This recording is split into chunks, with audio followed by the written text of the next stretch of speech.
Le journal.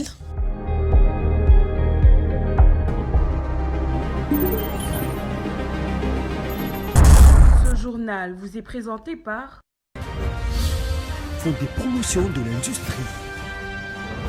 Votre partenaire privilégié pour la réussite de vos projets.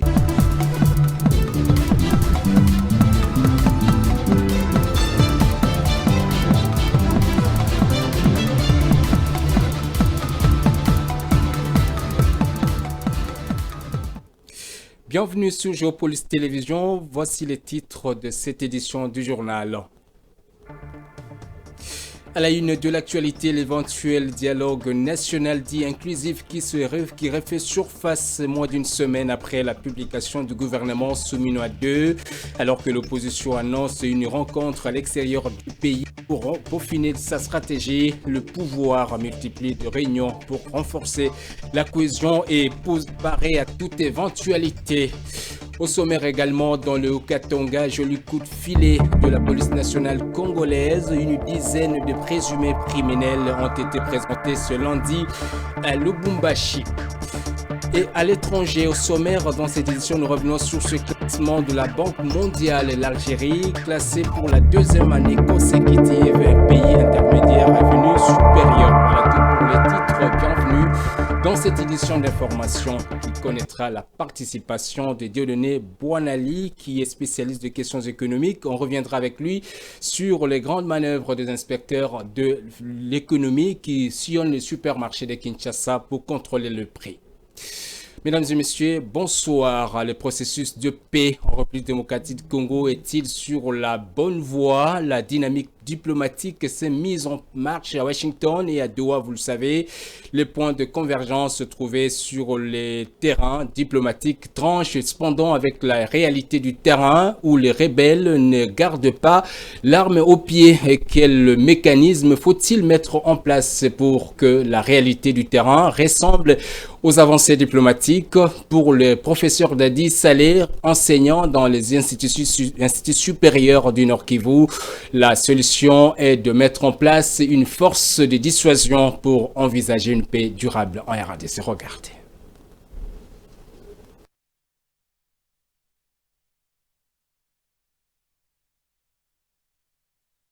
Beaucoup de tractations diplomatiques du Rwanda, de la République démocratique du Congo, mais sur terrain, effectivement, les histoires ne changent pas. C'est que la guerre continue, il y a des affrontements un peu partout, matin, midi, soir, et que effectivement les gens se lancent exactement des ballons et on ne sait pas exactement si on pourra y arriver. Il faudra comprendre que la situation est complexe parce qu'il y a beaucoup d'acteurs là-dedans. Certains parlent, ou la République démocratique du Congo parle de ce projet de balkanisation et de pillage systématique des minéraux de la République démocratique du Congo, et les Rwandais parlent effectivement de la protection, de la sécurisation de son territoire après le génocide. C'est-à-dire du côté de la République démocratique du Congo, nous devrions noter le fait que si la République démocratique du Congo avait toutes les armes de dissuasion diplomatique, militaire, culturelle, économique, on ne serait pas arrivé là. Ce qui fait qu'effectivement, que beaucoup de gens veulent tirer le maximum de leurs biens. Ça va dans cette situation de la République démocratique du Congo, que ce soit les Américains par rapport aux minéraux, par rapport à l'aspect stratégique contre la Chine et les autres, la Russie, que ce soit les Qataris qui continuent à renforcer militairement les Américains et plutôt le Rwandais. On comprend qu'ils ont des intérêts manifestes avec le Rwandais. Ce qui rend effectivement cette décision du chef de l'État, ça va, où on ne doit plus brader le minerai de la République démocratique du Congo et que l'espace, la souveraineté de la République démocratique du Congo n'est pas négociable, rend exactement les discussions très complexes. Mais nous espérons effectivement qu'en faisant ce que nous avons proposé, la création de cette force de dissuasion pour la République démocratique du Congo, ça pourra aider exactement à ce que des pistes et des solutions puissent rapidement être suivies, parce qu'en fin de compte, les gens vont comprendre que la République démocratique du Congo se prend en charge une fois pour toutes. Et moins d'une semaine après la sortie du gouvernement Soumina II, l'idée de la tenue d'un dialogue national inclusif refait surface, je le disais au sommaire, notamment dans les rangs de l'opposition. L'information s'est répandue depuis le week-end comme une traînée de poudre depuis ce week-end, suscitant les interrogations sur l'avenir du processus politique en RDC. L'information fait la une de journaux depuis le week-end sans qu'aucun officiel ne l'assume ouvertement.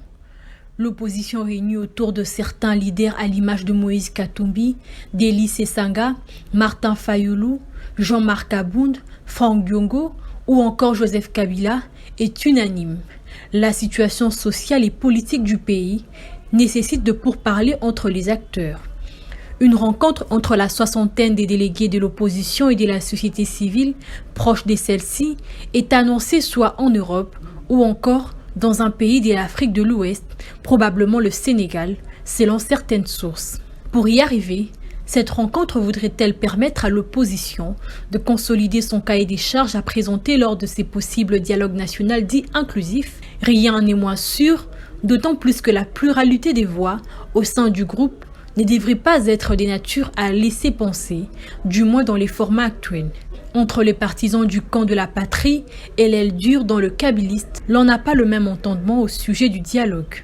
Mais pour l'union sacrée de la nation, la cohésion interne pour faire face à toute éventualité semble devenir la priorité. Les chefs de l'État, Félix-Antoine Tshisekedi, également chef des files de la plateforme politique, a ces derniers jours multiplié des rencontres avec le membre du Présidium, malgré la sortie d'un nouveau gouvernement, issu de consultations menées par son conseiller spécial en matière de sécurité. Va-t-on vers la récomposition des alliances dans un proche avenir? En tout cas, aucune hypothèse n'est à exclure. Aucune hypothèse n'est à exclure.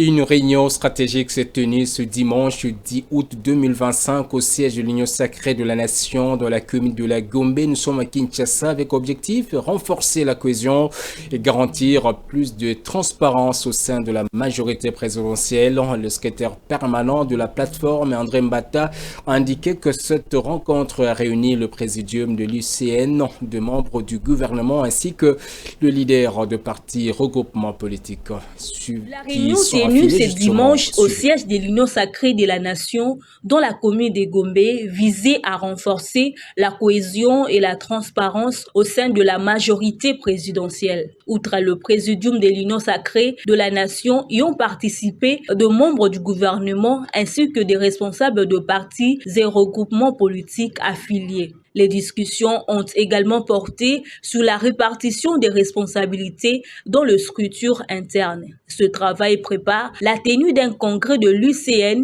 La mise en œuvre de cette charte et de ses règlements intérieurs marque un tournant dans la gouvernance au sein de l'UCN. Une nouvelle réunion du Présidium se tiendra le 14 août pour adopter définitivement le texte. Il était question d'entendre le rapport de la commission spéciale qui avait été mise sur pied lors de la réunion de samedi 2 août.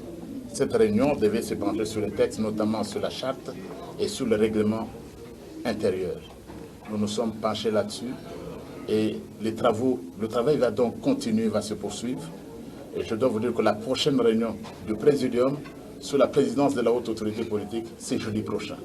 Jeudi prochain, nous allons finalement adopter tous les textes et la haute autorité politique sera à mesure de décider de la tenue du congrès. Parce que c'est le congrès qui, en dernière instance, va adopter. Nous sommes une instance démocratique. C'est le congrès qui va adopter les textes de l'Union sacrée de la Nation. Ce congrès devra se tenir avant le 15 septembre, mais la date précise, nous attendons de l'entendre de la bouche même de la haute autorité politique, son Excellence Félix-Antoine Tshisekedi Tshilombo. Le président Tshisekedi a pour sa part exhorté les membres de la plateforme à parler le même langage et à privilégier l'efficacité dans l'action publique. L'Union sacrée de la Nation est derrière et il soutient le gouvernement Soumina II qui vient d'être mis en place. C'est notre gouvernement. Tout ce que vous pouvez entendre sur les réseaux sociaux, c'est autre chose. Mais nous tous, comme un seul homme, d'après d'ailleurs, selon l'hymne de l'Union sacrée, tous unis, tous derrière la haute autorité politique de l'Union sacrée de la Nation, tous nous soutenons le gouvernement de... L'efficacité dans l'action publique, notamment par les renforcements de liens avec la population. Et quittons pour la capitale Kinshasa pour le Haut-Katanga où la police nationale congolaise de cette province a présenté ce lundi 11 août 7 hommes plutôt en uniforme, 6 militaires et un policier arrêté pour des actes criminels présumés. Un civil complice a également été interpellé. Ces arrestations interviennent dans le cadre d'une opération visant à rendre plus sereine la ville de Lubumbashi, surtout la nuit. Dans mon mat. C'est lors d'une mini-parade d'évaluation dirigée par le commissaire divisionnaire Blaise Kilimbalimba que le présumé criminels ont été présentés. Parmi eux, 6 militaires, un policier et un civil. Ces derniers collaboraient avec des militaires déserteurs pour extorquer et voler des civils à Lubumbashi, parfois en utilisant des armes à feu. Il a été arrêté en flagrant délit dans les quartiers Double Poteau. Une deuxième bande, composée des patrouilleurs corrompus, avait installé une barrière illégale au marché Zambia, rançonnant les passants au lieu de les sécuriser. Le troisième cas concerne un militaire soupçonné d'appartenir à un réseau criminel en lien avec un certain Action, déjà condamné à mort, et un autre complice toujours en fuite. Il y a parfois des brebis galaises et danois. C'est ce que nous avons fait pour administrer une dose contre les agents de l'ordre qui se transforment en agents de désordre. Et ils ont été identifiés, arrêtés et ils vont être déférés à la justice militaire pour qu'ils répondent de l'extorsion et des violations des consignes. Selon le chef de la police provinciale, ces arrestations résultent des récentes patrouilles menées dans la ville. Il a promis que tous les suspects seront traduits devant la justice militaire. C'est un message aux autorités qui donnent les moyens, c'est-à-dire les carburants et tous les moyens logistiques, pour que cette patrouille s'organise chaque jour.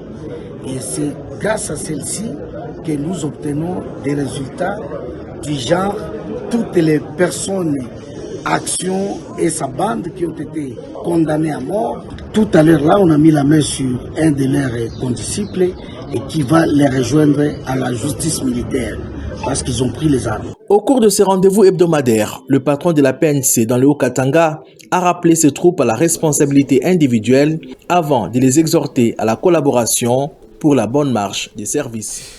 Revenons à Kinshasa où la disparité de prix de produits de consommation courante dans le supermarché et grande surface est dans un contexte marqué par la lutte contre la vie chère et la spéculation dans une bouteille, par exemple d'une bouteille de jus vendue à 21 $ américains dans un supermarché chinois alors que le même produit est vendu à 2 € en France. Nous sommes en Europe. Interrogé par la rédaction de Géopolis Télévision sur les causes de ces écarts qui font le buzz dans les réseaux sociaux, l'économiste Dieudonné Kassongo a donné les facteurs explicatifs et les pistes de solutions pour y remédier. Est-ce que ce sont ces entrepreneurs qui ont la mauvaise foi et ils mettent de prix exorbitants sur leurs biens, sur leurs produits qui sont commercialisés, ou soit c'est logique à leur niveau de mettre le prix à ces points-là. Autrement dit, nous retrouvons certains supermarchés avec des produits et de biens à des prix exorbitants. Moi, je commencerai à répondre à cette préoccupation en disant ceci. Ce qui s'est passé récemment, parce que cela a fait du buzz, ne doit pas nous étonner, puisque c'est un témoignage de la réalité ou de l'état de santé de notre économie. Nous avons une économie qui est fortement extravertie. Cela veut dire le Congo est un pays qui produit ce qu'il ne consomme pas et qui consomme ce qu'il ne produit pas. Nous retrouvons dans le marché congolais plusieurs biens qui sont consommés et qui ne sont pas produits au Congo et qui ne sont pas produits par les Congolais, et plusieurs biens produits au Congo, autrement dit, la grande partie de notre production est consommée à l'extérieur en parlant de la production extractive, de biens, des produits extractifs. Nous parlons de la production minière et autres. Mais en allant à ces niveaux-là, tous ces biens qui sont produits à l'extérieur et qui entrent dans le marché congolais rencontrent certaines barrières ou certaines difficultés. Je parlerai de la barrière douanière. Nous avons au Congo l'un des pays qui a une barrière douanière qui dérange les entrepreneurs. Et je vous donnerai juste un exemple de la tarification douanière au Congo, cela veut dire les produits qui entrent au Congo. Lorsqu'ils rencontrent la barrière douanière, ces produits-là sont taxés jusqu'à 20% du prix de produit. Autrement dit, lorsque tu ramènes ton produit au Congo, tu ramènes ton bien au Congo pour les commercialiser, il faudrait payer à la douane 20% de ces produits-là. Vous pouvez vous-même vous imaginer, si je ramène un produit qui coûte 5 $ en France, et si je dois les ramener, les faire entrer simplement au Congo, je dois payer le 20% des 5 $ à la douane. Donc, c'est une réalité normale et ce n'est pas une situation qui témoigne de la mauvaise foi des entrepreneurs. Alors, à quel niveau nous pouvons trouver la solution? Nous avons vu le ministère de l'économie, les directeurs de cabinet du ministre de l'économie, Mukoko Samba, aller dans certains supermarchés, contrôler les prix. Nous avons vu la ministre provinciale de l'économie aller dans le supermarché, contrôler les prix. Mais cela ne suffit pas. Pourquoi? Parce que contrôler les prix ne suffit pas. Il faudrait se poser des questions. Pourquoi ils sont arrivés à ces prix-là sur le bien importé? Et si nous arrivons à répondre à cette question, comme je l'ai fait, alors les gouvernements doivent se mettre en accord avec les entrepreneurs, les investisseurs, ceux qui importent le produit pour leur dire, bien baissez votre prix, baissez vos prix sur X, Y, Z bien que vous ramenez de l'extérieur et nous allons baisser la tarification douanière, nous allons baisser X, Y taxes, nous allons baisser ceci, nous allons baisser cela. Et ce n'est que dans cette condition-là que nous pouvons constater ou accompagner la baisse de prix de certains produits importés. Alors, je le disais au sommaire qu'on recevait Dieudonné Boanali, qui est l'auteur de ce document. C'est lui qui a interrogé l'économiste. Vous êtes l'économiste maison, dont vous êtes spécialiste des questions économiques de Géopolis Télévision. La première question, l'envoi de missions de contrôle du ministère de l'économie, élevé aujourd'hui en vice primature, n'est-il pas tout simplement tardif? Et pourquoi seulement maintenant? Bon, mieux vaut tard que jamais. Pourquoi seulement maintenant? La réponse est simple, c'est pour répondre aux préoccupations et aux demandes des consommateurs que nous sommes. Cette affaire a créé de la clameur publique dans la ville de Kinshasa, qui a un statut de capitale aussi.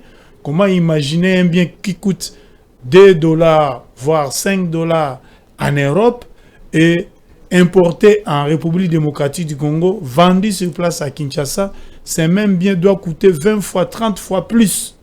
C'est vraiment intriguant et ça pousse à réfléchir. Qu'est-ce qui est à la base de cette situation? Alors l'économiste a donné un certain nombre d'éléments. Exactement, voilà. Comment on s'en sort? Comment on y remédie? Maintenant, comment y remédier? Le problème est le suivant. Les taxes administratives, la douane joue un grand rôle dans la politique des prix. Vous avez aussi le fait que les transports coûtent très cher pour acheminer ces biens. Nous avons les phénomènes des embouteillages, nous avons les phénomènes de l'enclavement de certaines villes du pays. Les mêmes biens qui coûtent cher à Kinshasa coûteront encore plus cher dans les Congo profonds. Voilà pourquoi les vice-premiers ministres, il faut commencer à l'appeler ainsi, le professeur Daniel Mukoko Samba a diligenté une mission de 15 jours qui est pilotée par son directeur de cabinet, M. Albert Kassongo Mukonzo. Cette mission va du 7 jusqu'au 22 août et il s'agit de contrôler le respect des prix dans les supermarchés que nous avons dans la capitale et les grandes surfaces. On ne peut pas imaginer qu'un bien qui coûte par exemple 5 000 francs congolais dans la commune de Gombe, et à 1 kilomètre de là, vous êtes à Lemba, ces mêmes biens coûtent 2 fois plus. On va terminer. Nous sommes dans la même ville. Oui, on va terminer avec cette question. La RDC, ce n'est pas Kinshasa, c'est plus de 2 millions de kilomètres carrés. Aujourd'hui, la capitale Kinshasa, bien qu'il y ait les statuts de province, mais ne représente pas quand même le Congo. pourquoi seulement à Kinshasa, pourquoi seulement le supermarché? Parce qu'on voit les vendeurs ambulants, on voit les gens qui sont dans les grands marchés, qui chacun met son prix à son niveau et personne ne contrôle ça. Il suffit seulement d'être un peu distrait et puis vous êtes manipulé. Bon, pourquoi seulement à Kinshasa? Parce que le problème, c'est d'abord à Kinshasa, capitale de la République démocratique du Congo, où on a constaté des disparités des prix dans les différents supermarchés. Nous sommes dans une même ville. Si vous allez ailleurs, comme en Afrique d'ici, dans Zambie, vous quittez la ville, vous allez dans la périphérie, les mêmes biens ont toujours les mêmes prix. Vous quittez Gombe, vous allez à Tchangou, les mêmes biens doivent avoir les mêmes prix. Mais malheureusement, à Kinshasa, c'est le contraire. Les mêmes biens provenant du même importateur, fabriqués par la même entreprise, entrant dans les mêmes pays, payant les mêmes frais de douane. Donc, mais vous constatez dans les villes, dans les quartiers, des disparités de prix. Peut-être la spéculation. Voilà, il y a la spéculation qui règne. Il y a aussi le fait que les contrôles de la politique des prix au niveau des supermarchés, des grandes surfaces, on peut aller même dans les marchés municipaux, marchés urbains, marchés périphériques, dans les grands dépôts, chez les petits détaillants, même dans les boutiques et les alimentations.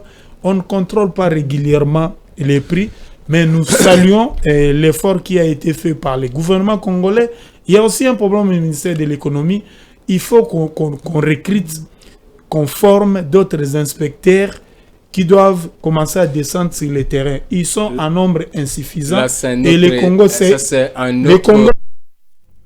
Et il faut que ces contrôles soient réguliers.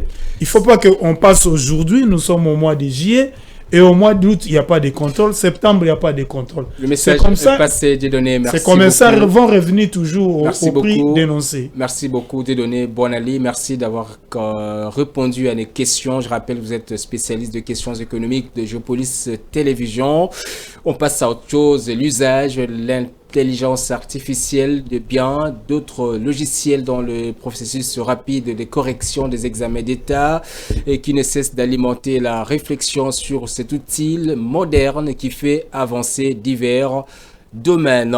L'intelligence artificielle, une menace, pensent certains, persuadés que ces procédés fait peser sur le travail des humains et fait en tout cas, risque justement placer le spectre de remplacement massif dans des humains par des machines et par contre d'autres saluent justement que ça renforce la productivité. C'est ce que nous dit Gigi Nende dans son reportage. Face à l'intelligence artificielle, nul n'est indifférent. Ce procédé technique de la haute informatique est aujourd'hui très usité dans le monde du travail. De nombreuses personnes craignent que cette technologie rendent les individus paresseux et affaiblissent leur intellect. Malgré ces craintes, l'IA offre des opportunités considérables dans plusieurs domaines, notamment dans l'éducation. Des systèmes de correction d'items d'examen d'État ont été instaurés pour aider le ministère de l'Éducation à progresser à un rythme plus rapide de la publication des résultats des participants. L'intelligence artificielle, menace ou opportunité, comment se servir de cette avancée à son avantage? Selon Allegra Bossai, expert en intelligence artificielle, explique. On entend souvent dire que l'intelligence artificielle rend paresseux. Mais soyons honnêtes, ce n'est pas l'intelligence artificielle générative qui rend paresseux. Elle ne fait que révéler ce que nous sommes déjà. Celui qui cherche à fuir l'effort le fera avec ou sans l'intelligence artificielle. Mais celui qui travaille, qui pense, qui crée, va aller plus loin, plus vite, avec cet outil entre les mains. L'intelligence artificielle, il faut savoir, n'est pas une béquille intellectuelle. Ce n'est pas une excuse pour ne plus réfléchir. C'est plutôt un levier, un multiplicateur. C'est comme donner un vélo à un marcheur. Il ira plus loin, mais il faut toujours pédaler. Elle ne remplace pas les cerveaux, elle augmente les capacités du cerveau. Le vrai enjeu aujourd'hui, c'est l'éducation à l'outil. Si on ne forme pas, si on ne guide pas, les écarts vont se creuser. Les forts resteront forts. Les faibles deviendront plus vulnérables. Et c'est là qu'il faut agir. Pas du tout en diabolisant l'intelligence artificielle, mais en apprenant à l'utiliser Pour moi, l'IA est un miroir. Elle ne remplace pas l'humain, elle révèle ce qu'il choisit de devenir. L'expert insiste sur le fait que, pour transformer l'IA en un allié précieux, il est nécessaire de favoriser une approche équilibrée qui combine éducation, régulation et collaboration pour apprendre à l'utiliser de manière avantageuse. En sport, la République démocratique du Congo risque de ne pas voir ses équipes jouer à l'interclub de la Confédération africaine de football après le tirage au sort effectué ce week-end par l'organe fêtière du football continental. Aucune équipe congolaise n'y figure. C'est après la réserve du tout-puissant Mazembe au tribunal arbitral de sport. Regardez.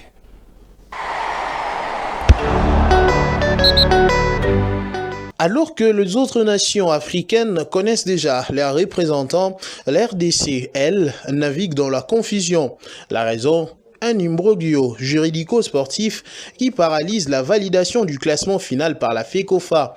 Le cœur du problème bat à la chamade au rythme de la plainte déposée par le tout-puissant Mazembe devant le tribunal arbitral du sport.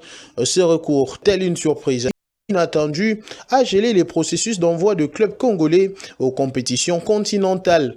Pourtant, la FECOFA avait obtenu une dérogation pour établir son classement après la fin du championnat national, un classement disponible mais suspendu. Des scénarios se décident désormais pour le tableau d'affichage congolais. Le premier verrait la validation du classement actuel. Le FC Les Aigles et Lupopo s'élanceraient en Ligue de Champions, tandis que Maniema Union et Simba disputeraient la Coupe de la Confédération. Les seconds scénarios, plus explosifs, impliqueraient le reconduit du classement de la saison dernière. La décision d'ITAS, censée bloquer l'application du nouveau classement, pourrait bien se heurter à un mur réglementaire.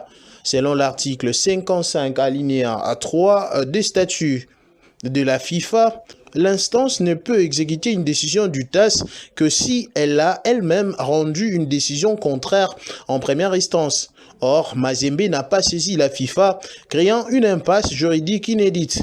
La FECOFA se retrouve donc dans une position délicate, coincée entre le marteau du TAS et l'enclume de ses propres obligations. Et si les classements de la saison dernière étaient imposés, les Aigles du Congo, lésés dans leurs droits, n'hésiteraient pas à brandir l'étendard de la contestation devant les instances internationales. Un nouveau front juridique s'ouvrirait alors, risquant de plonger le football congolais dans une crise sans précédent en quelques enclabures des échéances continentales. Ironie du sort, malgré cette pagaille administrative, les adversaires de clubs congolais sont déjà connus. En Ligue de Champions, le représentant RDC1 affrontera Rivers United du Nigeria, tandis que le RDCD croisera le fer avec El Merir du Soudan. En Coupe de la Confédération, le RDCD rencontrera le Jabal FC et le RDC1 défiera le Pamplemousse. Mais qui seront réellement ces mystérieux RDC1 et RDC2? Le suspense reste entier. En sport toujours, sachez que les Léopards Basket de la République démocratique du Congo vont entrer en lice à l'Afro-Basket ce mercredi 13 août 2025 face au Cap-Vert dans une compétition qui débute ce mardi où les fauves congolais sont vivement attendus après le tournoi qualificatif. Blaise Gouzola. Si une équipe a fait sensation lors des éliminatoires de la FIBA Afro-Basket 2025, c'est celle de Léopard de la République démocratique du Congo. Leur impressionnant bilan de 5 victoires pour une défaite est remarquable, mais c'est surtout la manière dont ils ont vaincu le Soudan du Sud, l'un des prétendants africains et sensation olympique, qui a vraiment attiré l'attention. Lors de la première fenêtre, les Léopards ont livré une véritable leçon de basket, alliant ténacité et discipline tactique. Ils ont surpassé et dominé l'équipe la mieux classée du continent, enregistrant un début parfait avec 3 victoires en 3 matchs. Cette victoire éclatante a renforcé leur confiance et envoyé un message clair au reste de la communauté africaine du basketball. La RDC est désormais une force avec laquelle il faut compter.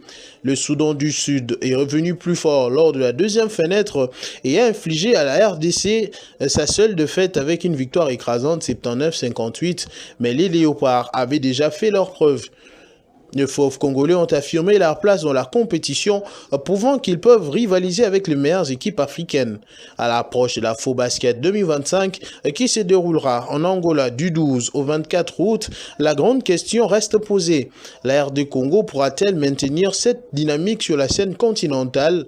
Avec son mélange de stars émergentes et des joueurs expérimentés, beaucoup pensent que cette équipe est prête à réaliser une performance exceptionnelle. La Fédération congolaise de basketball a commencé à former l'équipe pour le tournoi en publiant d'abord une liste partielle de 10 joueurs qui s'est allongée à 12 pour l'équipe qui va à Namib. L'équipe s'efforce de renforcer sa cohésion, d'affiner ses stratégies et s'appuyer sur les bases solides établies lors des éliminatoires. Les attentes sont élevées tant au niveau national que parmi les fans de basketball à travers l'Afrique.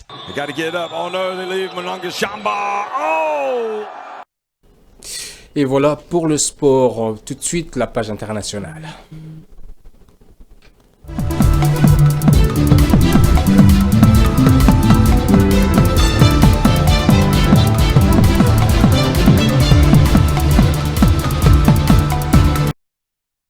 Et à l'international, je le disais au titre, pour la deuxième année consécutive, l'Algérie est classée par la Banque mondiale parmi les pays à revenus intermédiaires supérieurs. Cette classification est un indicateur important de la capacité du pays à générer des revenus et à améliorer le niveau de vie de sa population. Rachel Missenga. Pour la deuxième année consécutive, l'Algérie est classée par la Banque mondiale parmi les pays à revenus intermédiaires supérieurs. Cette classification est un indicateur important de la capacité du pays à générer des revenus et à améliorer le niveau de vie de sa population. L'Algérie se classe ainsi parmi 10 pays africains figurant dans la catégorie supérieure de pays à revenus intermédiaires. D'après la Banque mondiale, cette classification du pays pourrait lui faciliter l'accès au financement et aux investissements directs étrangers. Malgré leur classification, l'Algérie doit encore relever plusieurs défis, notamment en matière de lutte contre les inégalités sociales et de diversification de l'économie qui reste dépendante des exportations d'hydrocarbures. À l'international toujours, alors cette fois-ci au Sénégal, face à une dette publique de 119% du PIB et d'un déficit budgétaire de 14%, le gouvernement sénégalais lance un vaste plan de redressement économique et social du pays, porté par le Premier ministre Ousmane Sonko. Le programme JEB prévoit sur 3 ans une réforme structurelle axée sur la réduction de dépenses publiques, la mobilisation de ressources internes et le financement endogène.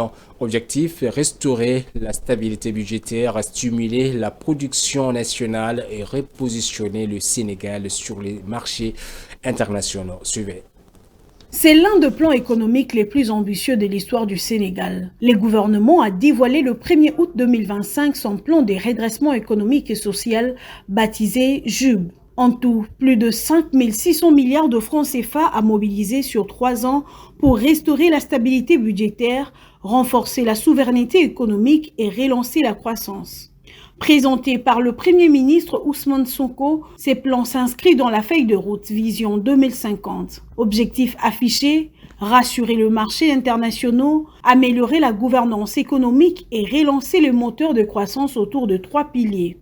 Premier pilier, la réduction maîtrisée des dépenses publiques avec un effort de 100 milliards de francs CFA sur le train de vie de l'État et une rationalisation des tailles de l'administration. Deuxième pilier, la mobilisation des ressources internes avec de nouvelles taxes sur le mobile monnaie, les paris en ligne, les tabacs, mais aussi une fiscalité environnementale et la valorisation du foncier. Troisième pilier, les financements endogènes en misant sur le l'épargne nationale, la finance islamique, les gender bonds et de mécanismes innovants comme les recyclages d'actifs. À court terme, 5 600 milliards de francs CFA sont attendus d'ici 2028, dont plus de 2 000 milliards issus des ressources domestiques et 1 091 milliards des recyclages d'actifs. Les gouvernements espèrent également 1352 milliards issus du financement complémentaire sans recours à la dette. Avec un déficit public estimé à 14%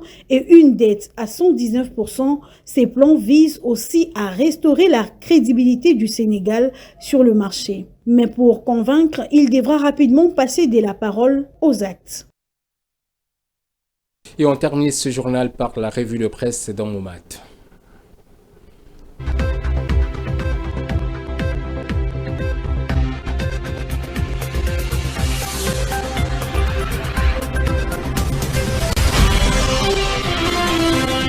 Mesdames, Messieurs, bonsoir et bienvenue à cette revue dominée essentiellement par la sortie du gouvernement Souminois 2. Dans son édition, Géopolice Hebdo évoque d'abord les inquiétudes légitimes que suscite la formation de cette nouvelle équipe. Le tabloïd met en lumière un contexte lourd marqué par une situation économique dégradée, une insécurité persistante à l'Est, une justice affaiblie et des services publics en recul. Pour une partie de la population, ces défis appellent une rupture profonde et non des simples ajustements. Mais Géopolice relève également des raisons d'espérer. Le journal salue une équipe féminisée, rajeunie et en partie technicienne, avec à la tête des ministères clés tels que le mine, l'économie ou le numérique, des profils réputés compétents dans leur domaine.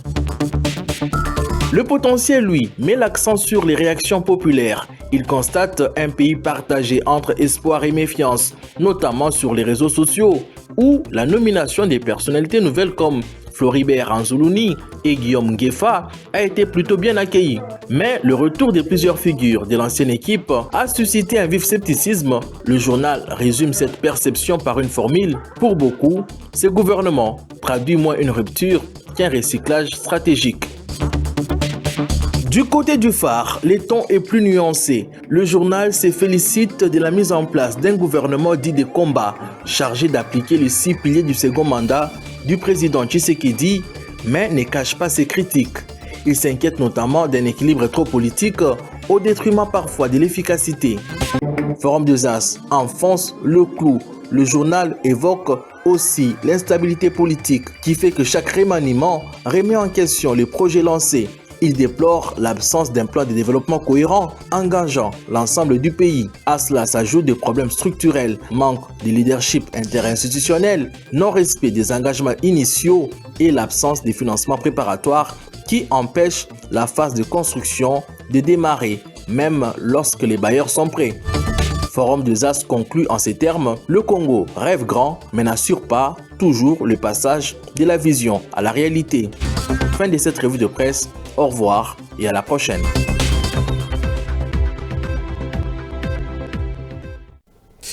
Voilà ce qui met un terme à ce journal dont voici le principal de l'articulation qui l'a constitué.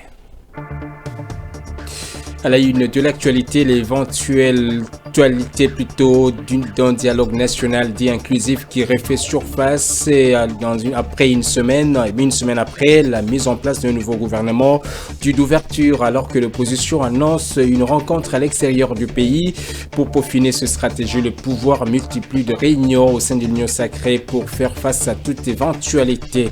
On a parlé également de Haut-Katanga, le Haut-Katanga où un joli coup de filet de la police nationale congolaise, une dizaine de criminels présumés ont été présentés ce lundi à Lubumbashi, la capitale provinciale. Également, dans ce journal, nous avons évoqué ce nouveau classement de la Banque mondiale où l'Algérie a été classée parmi les pays à revenus intermédiaires, montrant un peu plus sur la détermination du pays d'aller de l'avant. Merci pour la confiance. On se retrouve à très bientôt. Ce journal vous a été présenté par Fonds des promotions de l'industrie. Votre partenaire privilégié pour la réussite de vos projets.